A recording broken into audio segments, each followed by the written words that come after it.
Dolls, मेरे ये बोलते ही आपके दिमाग में सबसे पहले क्या आता है? एक प्लास्टिक या कॉटन से बना हुआ cartoonish humanoid toy, right? Dolls बच्चों को बहुत ज़्यादा पसंद होते हैं। ज़्यादातर बच्चे डॉल्स के साथ एक अच्छा खासा टाइम बिताते हैं। मानिए आपके कोई भाई या बहन का बर्थडे है और आपने उसे ऐसे बर्थडे गिफ्ट डॉल गिफ्ट करी, तो इट्स वेरी पॉसिबल कि आपका भाई या बहन उसके साथ एक अच्छा खासा टाइम बिताने लगे। लेकिन क्या होगा अगर डॉल के आने के कुछ दिनों बाद से ही घर में कुछ ऐसी अनयूजुअल चीज़ें होने लगे जिसके बारे में आपने कभी सोचा भी नहीं? वो बच्चा उस डॉल से बहुत ज़्यादा बातें करने लगे या तो उस डॉल के लिए बहुत ज़्यादा पॉजेसिव हो जाए। उस समय पे आप क्या करोगे? उस डॉल को दूर कर देंगे, राइट? लेकिन क्या हो चीज़ें और ज़्यादा बिगड़ने लगे, क्या करेंगे आप उस समय पे? मैं हूं आशीष शाह, बने रहना वीडियो के एंड तक। आज हम बात करने वाले हैं डेमोनिक पोजेशन ऑफ डॉल्स के बारे में।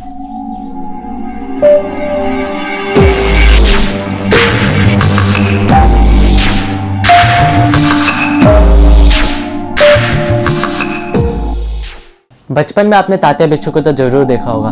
तात्या बिच्छू झपट लैला का एक ऐसा कैरेक्टर था जिसने ज्यादातर बच्चों में अपना खौफ बना रखा था। आरती, एक गाना सुना ना।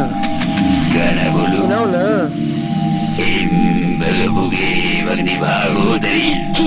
झपट लैला 90s के दशक की एक ऐसी मूवी थी जिसने हमको ये बताया कि डॉल्स के थ्रू कैसे पोजीशन किया जा सकता है। द पॉइंट इज हिस्ट्री हमें बहुत कुछ सिखाती है, बहुत प्रॉब्लम्स को समझाती है और उसे सॉल्व करने का एक सही डायरेक्शन देती है। आपके मन में एक सवाल तो जरूर आया होगा कि अगर इतने ही प्रॉब्लम्स है डॉल्स को लेके, तो क्यों ना उन डॉल्स को हटा दिया जाए जिन पे डेमोनिक पोजीशन किया जा सकता है? तो इसका शॉर्ट एंड स्वीट आंसर है कि किसी भी डॉल्स पे पोजीशन किया जा सकता है। पोजीशन करने वाला ये नहीं देखता कि वो किस तरह के डॉल है। अब वो पोजीशन एक कॉटन के डॉल पे भी हो सकता है और एक प्लास्टिक के भी। अब मैंने जैसा बताया कि हिस्ट्री हमें बहुत कुछ सिखाती है, बहुत प्रॉब्लम्स को सॉल्व करने का एक सही डायरेक्शन देती है। तो चलिए चलते हैं पास्ट में और जानते हैं कुछ ऐसे इनफेमस डॉल्स के बारे में।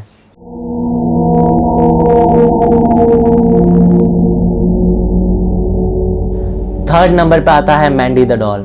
मैंडी की बातें दुनिया के सामने तब आई जब कनाडा के क्वेज़ल म्यूजियम में एक एनोनिमस डोनर ने एक वियर्ड रीजन के साथ मैंडी को डोनेट किया। तो जैसा म्यूजियम अथॉरिटीज़ के रूल्स एंड रेगुलेशंस होते हैं, म्यूजियम अथॉरिटीज़ ने डोनर से पूछा कि आप इस डॉल को डोनेट क्यों करना चाहते हैं। तब डोनर ने कहा कि मैं इस डॉल को ख़त्म नहीं कर सकता। इस डॉल को हमारे फैमिली और मेरे से दूर रखना ही हमारी फैमिली और मेरे को सुरक्षित रख सकता है। अब म्यूजियम अथॉरिटीज़ ने और ज़्यादा सवाल पूछे तो डोनर ने बताया कि मैंडी उसके पास उसके दादी के द्वारा आया था। उसकी दादी ने मैंडी को एक ट्रंक्स का ग्रुप होता है उसके बीचों बीच दफना रखा था। डोनर बताते हैं कि मैंडी जिस कमरे में होता था उस कमरे से रोने की आवाज़ आती थी, स्पेसिफिकली बच्चों के रोने की आवाज़ आती थी। और काफ़ी बार ये पाया गया कि मैंडी जिस जगह पर रखा होता था वो अलग जगह डिस्प्लेस होकर सुबह में मिलता था। म्यूजियम अथॉरिटीज़ ने ये नोटिस किया कि डोनर मैंडी को एज अ लिविंग ऑब्जेक्ट की तरह रिप्रेजेंट कर रहे थे, जबकि मैंडी एक डॉल था। डोनर बताते हैं कि बच्चे का रोना या तो डिस्प्लेस होना मैंडी की छोटी मोटी हरकतें थी, बट ये चीज़ें अब और वर्स्ट होते जा रही थी। मैंडी यहाँ तक रुका नहीं। आप क्वेज़ल म्यूजियम के ऑफिशियल साइट पर मैंडी का डिस्क्रिप्शन में देख सकते हैं कि मैंडी को डोनेट किया गया था 1991 में डोनर के द्वारा। और म्यूजियम अथॉरिटीज़ ये क्लेम करती हैं कि मैंडी को जिन पोजेस डॉल के साथ रखा जाता था उस रूम के सीसीटीवीज कभी कभी स्विच ऑफ स्विच ऑन होते रहते थे, और जिस ग्लास बॉक्स में मैंडी को हॉली वाटर के साथ रखा गया था वो ग्लास बॉक्स भी कभी कभी क्रैक पाया जाता था। म्यूजियम अथॉरिटीज़ जो अपने पास डॉल्स रखती हैं उनका ज़्यादातर प्राइस बहुत ज़्यादा होता है, और म्यूजियम अथॉरिटीज़ ने अपने ऑफिशियल साइट पे भी मैंडी के डिस्क्रिप्शन में लिख रखा है कि म्यूजियम अथॉरिटीज़ को डर था कि मैंडी कहीं उनके साथ रखे हुए डॉल्स को चोट ना पहुंचा देवे। 1998 तक तो मैंडी के बारे में इतना ज़्यादा इन्फॉर्मेशन नहीं था क्योंकि डोनर ने भी इतना ज़्यादा मैंडी का डिस्क्रिप्शन नहीं दिया था। लेकिन जब 1999 में मैंडी को लेके जाया गया न्यूयॉर्क एक शो के लिए, तब पता चला कि मैंडी को एक ट्विन सिस्टर ओन करती थी। मैंडी एक हंसते खेलते फैमिली में रहता था, लेकिन एक अननोन रीज़न की वजह से मैंडी के ऑनर्स मतलब उन ट्विन सिस्टर्स की डेथ हो जाती है, जिनके ग्रीफ में उनकी माँ इतना ज़्यादा डिप्रेस हो जाती है कि उनकी बेटी की सोल्स मैंडी में आ जाती है। अब मैंडी ने उन ट्विन सिस्टर्स को मारा या उन ट्विन सिस्टर्स की वजह से मैंडी पोजेस्ड हो गया, ये तो अभी भी एक मिस्ट्री है। कुछ लोग ये दावा करते हैं कि मैंडी के जो ऑनर्स मतलब वो जो दो ट्विन सिस्टर्स थी वो पोलियो से सफ़र कर रही थी एंड उनकी डेथ भी पोलियो की वजह से हुई, एंड उनके मरने के बाद जो रोने की आवाज़ें मैंडी के कमरे से आती थी वो भी उन ट्विन सिस्टर्स की ही थी। जो भी हो, मैंडी अभी इस समय भी कनाडा के क्वेजनल म्यूजियम में सेफली रखा गया है। मैंडी से मिलने वाले विजिटर्स अभी भी एक अलग टाइप की एनर्जी फील करते हैं। मैंडी अब एक ऐसा डॉल बन चुका है जो कनाडा क्वेजनल म्यूजियम के टूरिस्ट के लेग शिवर कर देता है। एंड इवन कुछ टूरिस्ट ने ये क्लेम किया है कि वो उसके पास जाने से भी डरते हैं।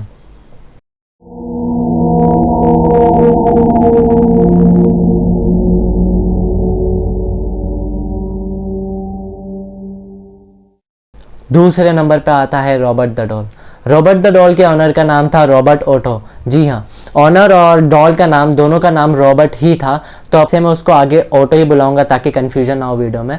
ओटो जब छोटे थे तब उनको रॉबर्ट द डॉल गिफ्ट किया था उनकी दादी ने। ऑटो एक छोटे नॉर्मल बच्चे की तरह मिस्चीवियस थे एंड इस वजह से जैसे ही उन्हें रॉबर्ट द डॉल गिफ्ट किया गया वो बहुत ज़्यादा खुश हुए थे। चीज़ों का गायब होना, चीज़ों का डिस्प्लेस होना, ये कॉमन बात थी ऑटो फैमिली में, क्योंकि ऑटो जब एक छोटे बच्चे थे और छोटे बच्चे जैसे ये चीज़ों को इधर से उधर करते रहते हैं वैसे ही ऑटो फैमिली में होता था, जिस वजह से पेरेंट्स इस चीज़ को इग्नोर मार देते थे।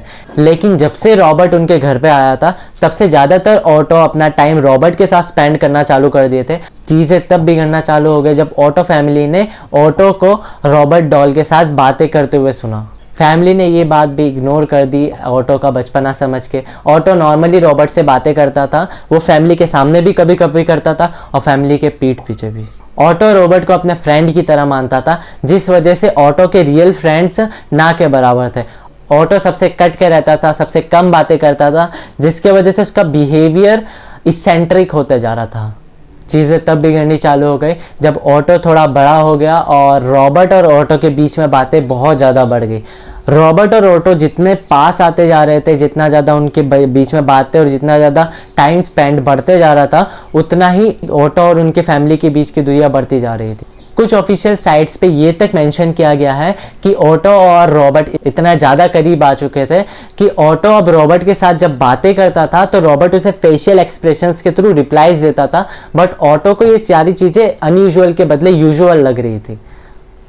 काफ़ी पैरानॉर्मल एक्सपर्ट्स ये क्लेम करते हैं कि रॉबर्ट डॉल ऑटो फैमिली को एक श्राप के रूप में दिया गया था उनके किसी ना चाहने वाले के द्वारा। और कुछ थियरीज ये क्लेम करती हैं कि ऑटो फैमिली को पता था कि उनके साथ क्या हो रहा है, क्योंकि ऑटो फैमिली खुद एक ब्लैक मैजिक में इन्वॉल्व थी एंड इट्स वेरी पॉसिबल कि रॉबर्ट उनके ही किसी ब्लैक मैजिक का एक मिस्टेक हो जिसको ठीक करने के चक्कर में उनकी फैमिली एक एक करके मरने लगी। काफ़ी टाइम क्या होता है कि ब्लैक मैजिक परफॉर्म करने वाला ही कुछ ऐसा ब्लंडर कर देता है जिसके वजह से वो ब्लैक मैजिक खुद उसके ऊपर आके लग जाती है। ऐसा माना जाता है कि ऑटो फैमिली जो ब्लैक मैजिक करती थी उनका एक ब्लंडर था रॉबर्ट द डॉल, जिनको अभी वो भोग रहे थे। ऑटो की फैमिली एक एक करके मरने लगी, ऑटो की पूरी फैमिली मर जाती है ऑटो और रॉबर्ट द डॉल को छोड़ के। अब काफ़ी साल बीत जाता है, ऑटो शादी करते हैं एंड शादी के कुछ सालों बाद ही ऑटो की डेथ हो जाती है एक अनयूजुअल रीज़न की वजह से। एंड उनके शादी के ठीक 2 साल बाद ऑटो की वाइफ की भी डेथ हो जाती है। ऐसा माना जाता है कि ऑटो की शादी रॉबर्ट को बिल्कुल पसंद नहीं आई, क्योंकि ऑटो की शादी की वजह से ऑटो अब रॉबर्ट से दूर होते जा रहे थे। So it's very very possible कि ऑटो की डेथ का रीज़न, ऑटो की वाइफ के डेथ का रीज़न भी रॉबर्ट द डॉल ही है। इसी तरीके से रॉबर्ट ऑटो की पूरी फैमिली को मार देते हैं, ऑटो को मार देते हैं, ऑटो की वाइफ को मार देते हैं, बचे होते हैं रॉबर्ट। अब रॉबर्ट को ले जाया जाता है म्यूजियम में। म्यूजियम में चर्च के कुछ प्रीस्ट उस पर हॉली वाटर और हॉली स्पेल्स छिड़क के उसे एक हॉली जार में रखते हैं एंड काफ़ी विजिटर्स वहाँ पे विजिट करते हैं। काफ़ी विजिटर्स ने ये नोटिस किया है कि रॉबर्ट अभी भी फेशियल एक्सप्रेशंस के थ्रू उन्हें डराने की कोशिश करते हैं। रॉबर्ट द डॉल के बारे में एक ये चीज़ सामने आई कि रॉबर्ट द डॉल को उनकी रिस्पेक्ट कोई ना करे उसे बिल्कुल पसंद नहीं है। जो उसकी रिस्पेक्ट नहीं करता उसका या तो कुछ बुरा हो जाता है रॉबर्ट से मिलने के बाद, या तो उसके फैमिली का एक्सीडेंट हो जाता है, या तो कुछ भी बुरा हो जाता है। जस्ट यू गाइस थिंक कि अगर रॉबर्ट हॉली जार में रखे हुए भी म्यूजियम में बैठे बैठे मिस फॉर्च्यून कर सकता है किसी का, मिस फॉर्च्यून बन सकता है किसी का, तो वो जब बाहर होता तो क्या क्या कर सकता था। रॉबर्ट का फेशियल एक्सप्रेशंस देना, डिस्प्लेस होना, डिस्प्लेस करना, चीज़ों को आवाज़ें निकालना, चीखें निकालना और किसी के मिस फॉर्च्यून का रीज़न होना ही रॉबर्ट को दूसरे डॉल से अलग बनाता है, बाकी डॉल से खतरनाक बनाता है।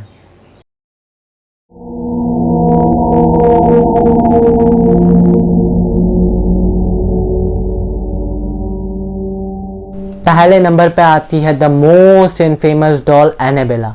एनाबेला को कौन नहीं जानता। एनेबेला को 2000 में आई हुई जेम्स वॉन की मूवी द कॉन्जरिंग में बताया ही कुछ इस तरीके से गया है। एनेबेला रियल में कुछ इस तरीके से दिखती है। एनेबेला की अगर हिस्ट्री जाने तो एनेबेला को एक nurse, okay let me be specific, Annabelle को एक स्टूडेंट नर्स ऑन करते थे जिनका नाम था डोना। डोना के पास अब ये एनेबेला कैसे आई ये तो अभी भी एक मिस्ट्री है, लेकिन एनेबेला ने क्या क्या किया ये पूरी दुनिया को पता है। बाकी सारी कहानी हमने जो डिस्कस करी उसमें एक बात कॉमन थी कि ऑनर को भी पता नहीं होता कि उनका डॉल पॉजेस्ड है, जिस वजह से वो सफ़र करते हैं। लेकिन एनेबेला की कहानी डिफरेंट है। एनेबेला ने खुद ने डोना को बता रखा था कि वो पॉजेस्ड है।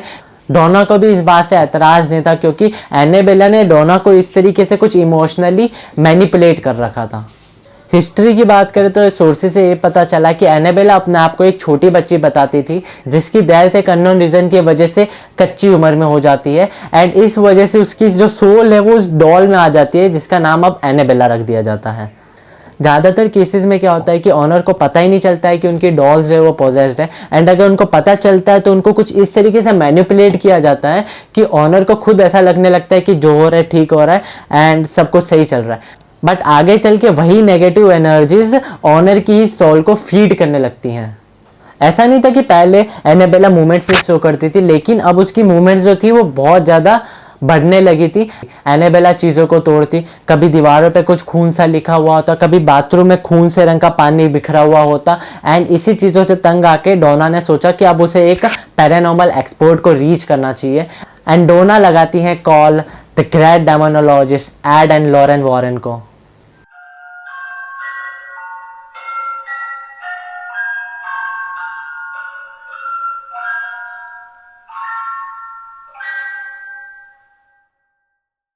एड एंड लॉरेन वॉरेन उस समय के ग्रेट डेमोनोलॉजिस्ट और पैरानॉर्मल एक्सपर्ट थे। एड एंड लॉरेन वॉरेन तो सबसे पहले एनेबेला की हिस्ट्री समझते हैं, एनेबेला को समझते हैं, एनेबेला की हरकतों को नोटिस करते हैं, एंड देन बहुत सारी दिक्कतें आने के बाद भी एनेबेला को अपने घर ले जाते हैं। घर ले जाने के बाद एड एंड लॉरेन वॉरेन ने एनेबेला को एक हॉली बॉक्स में उनके बाकी सारे पॉजेस्ड डॉल के कलेक्शन के साथ पैक करके रख दिया। एनेबेला डॉल का केस सबसे ज़्यादा फेमस हुआ एड एंड लॉरेन वॉरेन के कामों में से, क्योंकि उसकी अनयूजुअल हरकतें और डेमोनिक हरकतें बाकी सारे डॉल से बहुत ज़्यादा अलग थी, बहुत ज़्यादा डिवास्टेटिंग थी। एड एंड लॉरेन वॉरेन ने ये तक क्लेम किया है कि एनेबेला उनके मोस्ट इंपॉर्टेंट कामों में से एक है, क्योंकि एड एंड लॉरेन वॉरेन अपनी जान तक गंवाते हुए बचे थे। एनेबेला एक ऐसी डॉल है जिसका जिक्र सुन के आज भी पैरानॉर्मल एक्सपर्ट्स कांप उठते हैं। तो ये थे वो 3 most infamous demonic possessed dolls जिसके बारे में अब आप भी जानते हैं। 3rd नंबर पे था मैंडी, 2nd नंबर पे था रॉबर्ट और 1st नंबर पे थी एनेबेला।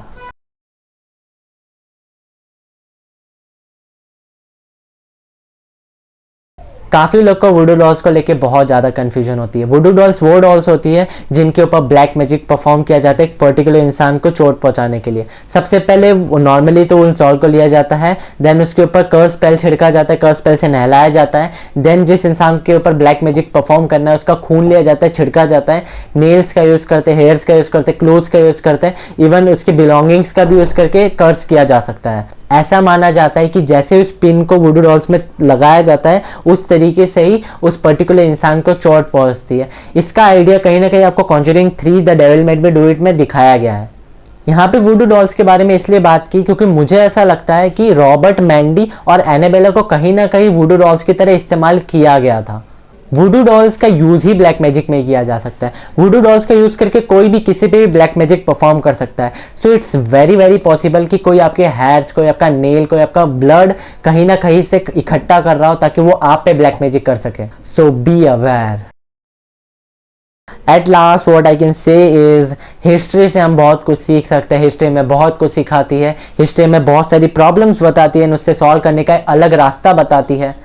History never lies, history makers can. आज हमने बात की है मैंडी, रॉबर्ट और एनेबेला के बारे में। सो अगर आप फ्री हो तो आप ये 5 मूवीज जरूर देखना जो इनके लाइफ से रिलेटेड चीज़ों को कहीं ना कहीं डिस्कस करती है। पहले नंबर पे आता है Mandy the haunted doll, 2nd number पे आता है the curse of Robert the doll, 3rd number पे आता है the conjuring series, and 4th number पे आता है एनेबेला क्रिएशन, एंड 5th नंबर पे आता है Annabelle comes home. It's very possible, it's really on the card कि आप पे कोई अभी इस टाइम पे ब्लैक मैजिक परफॉर्म कर रहा हो जब आप ये वीडियो देख रहे हैं, या तो कोई आपकी बिलोंगिंग्स को इकट्ठा कर रहा हो ताकि आप पे वो ब्लैक मैजिक परफॉर्म कर सके फ्यूचर में। At then what I like to add up is अपनी चीज़ों का ध्यान रखिए and you can support our team by donating on this UPI ID. First time donators का नाम नेक्स्ट वीडियो में हाईलाइट किया जाएगा। This is very important because murder videos and horror videos को ज़्यादातर डीमोनेटाइज कर दिया जाता है या तो टेक डाउन कर दिया जाता है यूट्यूब के एल्गोरिथम के हिसाब से, and that's why it's important, it's really helpful. Thanks for watching till the end. अब आप अपने आप को कुछ ऐसे प्रॉब्लम से बचा सकते हैं जो आपका जान तक ले सकती थी। Thank you.